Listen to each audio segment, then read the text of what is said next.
Move over, Richard Fitz. Dick Mountain is back. And at 45 years old, he's starting tonight against the Cubs. Oh, and by the way, we are not playing Rich Hill tonight against the Cubs.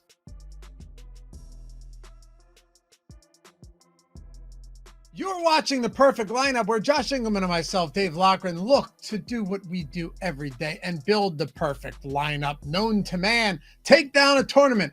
2 pitchers, 1 stack. Let the single lineup sims do the rest of the work for us and see what we can take home at the end of the day. Of course, if you like this content, you want to see more, and you think along the way maybe it's helped you, hit that thumbs up, subscribe to the channel. And if you just want to get a free week of the MLB Sims, go ahead. Leave a comment down below. Let us know who you think the top overall stack is going to be today. And if you're right, guess what? Free week of Sims is coming your way, my friends. Let's get into it. All right, so this is an absolutely loaded pitching slate at the top, and it is bone dry at the bottom.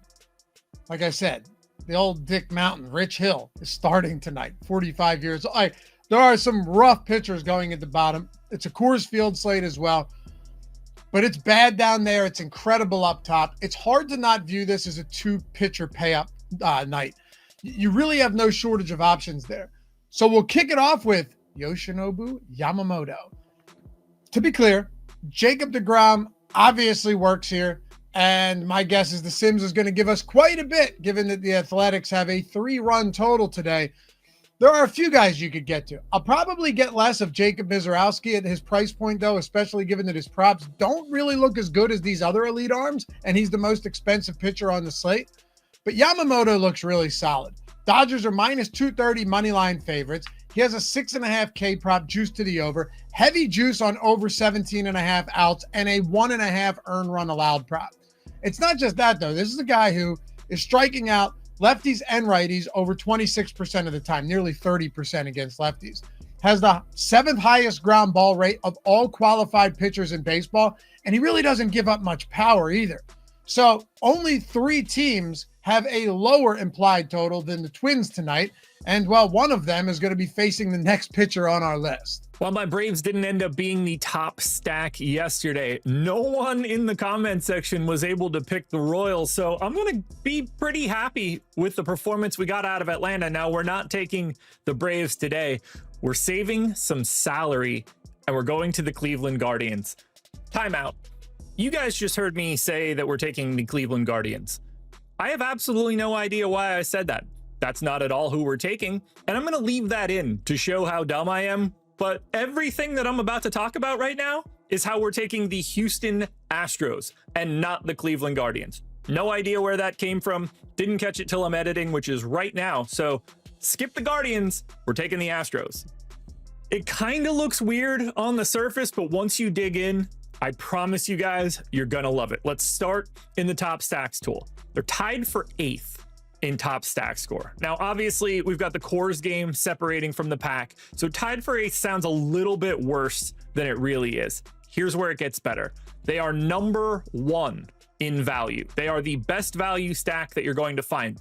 That value score makes them 2nd in our stack score. That combines upside and price, and they are tied for 2nd in ownership. There's a bunch of teams stacked up with the same sort of ownership number, everybody sitting behind the Coors game. All of that seems fine. They're going to be cost effective. We've got some expensive pitching that we need to fit in. And we've got a great matchup here against Erod because he has been getting absolutely blasted so far this season. 244x ISO to lefties, 178 to righties isn't exactly good. Sub 20% K rate to lefties. His ground ball rate is down 8% from 2 years ago. That's not helping him. He's got a 15% home run to fly ball ratio this year.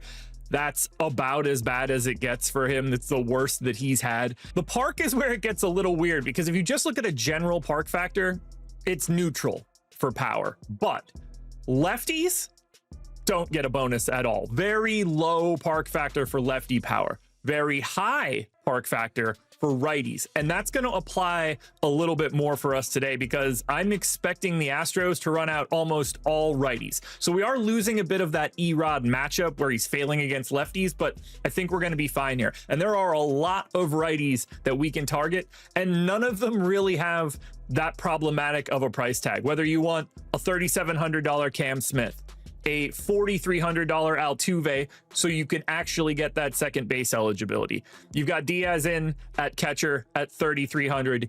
Easy plug and play option in this stack. You've got Christian Walker, you've got McCormick, both with very reasonable prices, and we have some other guys that we could work in if we need to, but I think we're going to have a lot of salary left over to fill out our stack. And the final reason that I like Houston here, and I think they're honestly a little underrepresented in our top stack score, they are 4th in WRC plus this season against left-handed pitchers and 2nd in ISO. Only one team has more power against lefties this year. That is the New York Yankees. The Yankees, 217 ISO versus lefties. The Astros, 216, 1,000th of a point. And that right there is making me feel pretty darn good about it. And that's how the Astros are going to become our top stack. So we've had back-to-back days where we've had quality arms in both sides of this Brewers-Mariners matchup. Not just quality arms, but the best pitcher's park available for anybody going. Whether you're good or bad, you're probably going to pitch better at T-Mobile. Brandon Woodruff got the better of George Kirby yesterday, which was good for us because he was our SP1 in this very video. But tonight, we're flipping teams. We're going with Logan Gilbert against the Milwaukee Brewers.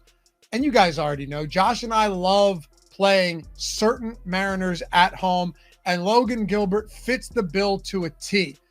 Purely dominant there for a while now. And this season at T-Mobile Park, 39% K rate. 39% K rate, 0.71 whip, and a 1.8 xFIP. But it's not just this year. Look at last year, too. North of a 30% K rate there. I think a 0.83 whip, and that was across 100-plus innings. So you know that this park works super favorably for him and everybody else.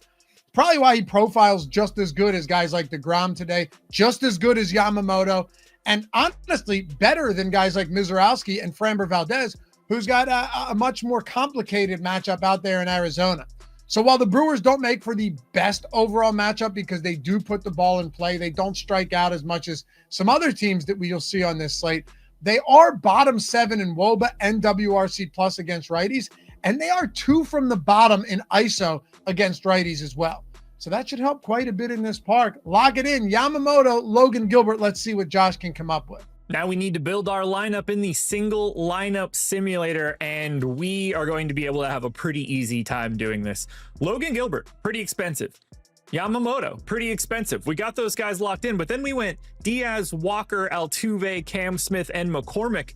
None of those guys are more than $4,300, which is giving us $4,800 to find a third baseman, a shortstop, and an additional outfielder. That is infinite salary as far as I'm concerned. So I'm anxious to see what we get when we click complete this lineup. And I absolutely love the way this got filled out. Nolan Arenado in at third. So we get a Cardinals bat in course. They're the top stack by a mile. We get Mason Wynn in at short. Same exact story. And then we get another leadoff hitter. We get Chandler Simpson from Tampa in the outfield spot. But peep what we have left. $900 is remaining in this lineup. If you guys want to try to move stuff around here, I know we haven't seen the results yet, but we have some salary and we have some wiggle room. Let's click run lineup simulation and find out how good it looks. And that's with money to spare. 76% sim ROI, 0.3% chance at the win, 2.5% top 10, and a 36.5% cash rate. And you've got all the wiggle room in the world to move this around. Hell, maybe you want to make it a 4-man Astros stack and really fill out. You can get yourself probably a really nice 3-man Cardinal stack to go along with it, and you're not taking on any real ownership from Houston. I don't know about you guys, but this feels like a perfect lineup.